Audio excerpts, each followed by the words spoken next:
નમસ્કાર સાથીઓ,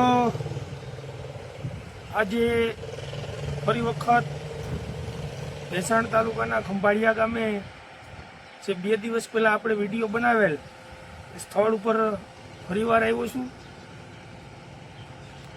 આજે સુવિધા પથના કામની અંદર જે ભ્રષ્ટાચાર થતો હતો એ સુવિધા પથના કામમાં આપણે આમના અધિકારીશ્રીને લેખિતમાં ફરિયાદ આપી હતી. લેખિતમાં ફરિયાદ આપ્યા બાદ કાર્યપાલક ઇજનેરે આ કોન્ટ્રાક્ટરને 2 દિવસ પહેલા નોટિસ પણ આપી હતી કે જે આ ખરાબ કામ છે તેને તોડી પાડી અને નવેસરથી કરવું.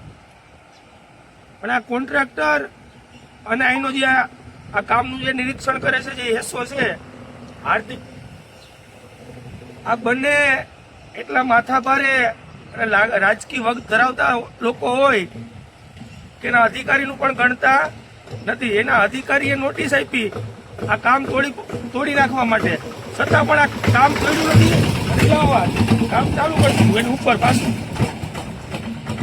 જે ખરાબ નકલી કાંકરી હતી એની માથે રાત્રે ગાડી આવી અને સિમેન્ટ વાળો માલ નાખી દીધો છે.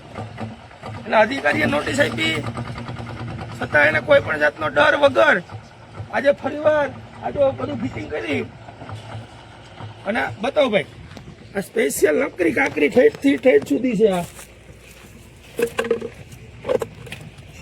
આ મંદિર બતાવો, જોવો તમે, આ બતાવો બધી નકરી ચોખ્ખું નકરી કાંકરી જ, રેતી સિમેન્ટ નહીં.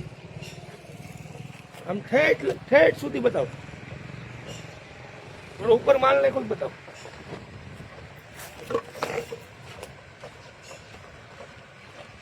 ત્યારે આપણે વિડીયો બનાવ્યો અને જે નકરી આ કાંકરીનો માલ હતો ત્યાં આ બધું તોડવાનું કીધું, છતાં આ લોકોએ જો આ માથે જો સિમેન્ટ થોડી નાખી દીધી, એને બૂરી દીધું. સિમેન્ટ નાખીને આ જે કંઈ હતું ને ઉપર ત્યાં થોડી સિમેન્ટ નાખીને બૂરી દીધું.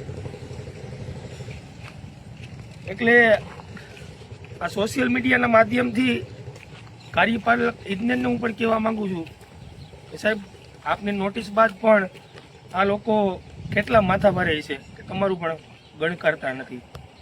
જેથી કરી આ એજન્સીને તાત્કાલિક ધોરણે બ્લેકલિસ્ટમાં મૂકવામાં આવે અને આનો જે એસો છે હાર્દિક, એને પણ તાત્કાલિક ધોરણે એના વિરુદ્ધ પણ કાર્યવાહી કરવામાં આવે એવી મારી વિનંતી છે.